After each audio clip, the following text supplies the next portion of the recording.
अस्सलाम वालेकुम। उम्मीद है आप सब करो आफियत से होंगे। आप सबको मेरी तरफ से जुमा मुबारक। तो आइए आज की आयतें शुरू करते हैं। बिस्मिल्लाहिर्रहमानिर्रहीम। वअइद्दू लहुम मस्ततअतुम मिन कुव्वतिन व मिन रिबातिल खैली तुरहिबून बिही अद्दुल्लाहि वअद्दुकुम वआखरीन मिन दूनिहिम ला तअलमूनहुम अल्लाहु यअलमुहुम वमा तुनफिकू मिन शैइन फी सबीलिल्लाह युवफ़्फ़ा अलैकुम व अंतुम ला तुज़लमून। शुरू अल्लाह के नाम से जो बड़ा मेहरबान निहायत रहम करने वाला है। और तैयार रखो इनके मुकाबले के लिए अपनी इस्ताअत की हद तक ताकत और बंधे हुए घोड़े, ताकि तुम इससे अल्लाह के दुश्मनों और अपने दुश्मनों को डरा सको और कुछ दूसरों को भी जो इनके अलावा हैं। तुम इन्हें नहीं जानते, अल्लाह इन्हें जानता है। और जो कुछ भी तुम अल्लाह की राह में खर्च करोगे इसका सवाब पूरा पूरा तुम्हें दिया जाएगा और तुम पर कोई ज्यादती नहीं होगी। यहाँ मुसलमानों को वाज़ेह तौर पर हुक्म दिया जा रहा है कि अब जबकि तुम्हारी तहरीक तसादुम के मरहले में दाखिल हो चुकी है, तो तुम लोग अपने वसाइल के मुताबिक मकरूर भरफन हर्ब की सलाहियतों, एहलियत, असला और घोड़े वगैरह जिहाद के लिए तैयार रखो। अगरचे एक मोमिन को अल्लाह की नुसरत पर तवक्कल करना चाहिए, मगर तवक्कल का ये मतलब हरगिज़ नहीं कि वो हाथ पर हाथ धरे बैठा रहे और उम्मीद रखे कि सब कुछ अल्लाह की मदद से ही हो जाएगा, बल्कि तवक्कल ये है कि अपनी इस्ताअत के मुताबिक अपने तमाम मुमकिनी मादी और तनकीदी वसाइल मुहैया रखे जाए और फिर अल्लाह की नुसरत पर तवक्कल किया जाए। यहाँ मुसलमानों को अपने दुश्मनों के खिलाफ भरपूर दफाई सलाहियत हासिल करने की हतीउल वसा कोशिश करने का हुक्म दिया गया है। तैयारी का ये हुक्म हर दौर के लिए है। आज अगर अल्लाह ताला ने पाकिस्तान को एटमी सलाहियत से नवाजा है, तो ये सलाहियत मुल्क और कौम की कुव्वत और ताकत की अलामत भी है और तमाम आलिम इस्लाम की तरफ से पाकिस्तान के पास एक अमानत भी।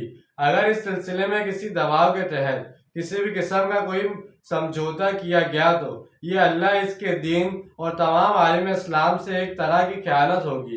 लिहाजा आज वक्त की ये अहम ज़रूरत है कि पाकिस्तानी कौम अपने दुश्मनों से होशियार रहते हुए इस सिलसिले में जुरातमंदाना पॉलिसी अपनाए, ताकि इसके दुश्मनों के लिए एटमी हथियारों की सूरत में कुव्वत मज़ाहमत का तवाज़ुन कायम रहे।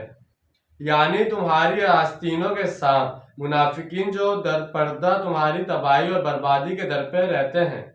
तुम्हारी नज़रों से तो वो छुपे हुए हैं, मगर अल्लाह ताला इनको खूब जानता है। यानी अगर असला खरीदना है, साजो सामान फराम करना है, घोड़े तैयार करने हैं, तो इस सब कुछ के लिए अखराजात तो होंगे। लिहाजा जंगी तैयारी के साथ ही इन्फाक फी सबीलिल्लाह का हुक्म भी आ गया, इस जमानत के साथ कि जब कोई जितना भी इस सिलसिले में अल्लाह के रास्ते में खर्च करेगा, इसको वादे के मुताबिक पूरा पूरा अजर दिया जाएगा और किसी की जर्रा बराबर भी हक तलफी नहीं होगी। यहाँ इन्फाक फी सबीलिल्लाह के बारे में सूरह बकरा में फरमाया गया है। जहन में दबाव ताज़ा करने की ज़रूरत है। मतलब ये है कि ए मुसलमानों, अब तुम्हारी तहरीक का वो मरहला शुरू हो चुका है जहाँ तुम्हारा जंग के लिए मुमकिन हद तक तैयारी करना और कील कांटे से लैस होना नागेज हो गया है। लिहाजा अब आगे बढ़ो और इस अजीम मकसद के लिए दिल खोल कर खर्च करो। अल्लाह तुम्हें एक के बदले 700 तक देने का वादा कर चुका है, बल्कि ये भी आखिरी हद नहीं है। जज्बा एहसार और खलूस जिस कदर ज़्यादा होगा, ये अजर सवाब इसी कदर बढ़ता चला जाएगा। लिहाजा अपना माल सीन कर रखने के बजाय अल्लाह की राह में खर्च कर डालो, ताकि दुनिया में अल्लाह के दीन के गलबे के लिए काम आ जाए और आखिरत में तुम्हारी फलाह का जामिन बन जाए।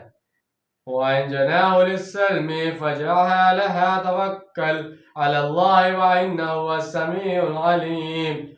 और ए नबी सल्लल्लाहु अलैहि वसल्लम, अगर वो अपने बाजू झाड़ दें अमन के लिए, तो आप भी झुक जाएं इसके लिए और अल्लाह पर तवक्कल कीजिए। यकीनन वो सब कुछ सुनने वाला और जानने वाला है। अगर मुखालिफ फरीक सलाह पर आमादा नजर आए, तो आप सल्लल्लाहु अलैहि वसल्लम भी अमन की खातिर मुनासिब शराइत पर इनसे सुलह कर लें। यानी आप सल्लल्लाहु अलैहि वसल्लम इनकी मनफी चालों से फिक्रमंद ना हो, अल्लाह पर तवक्कल रखें और सुलह का जवाब सुलह से ही दें। تو جیسے کہ آج ہم نے 2 آیتوں کا ترجمہ اور تفصیل بیان کی ہے، امید ہے آپ کو سمجھ میں آئے گا اور پسند آئے گا۔ ملتے ہیں اگلی ویڈیو پر، ڈھیر سارا خیال رکھیے گا، جب تک کے لیے اللہ حافظ، فی امان اللہ۔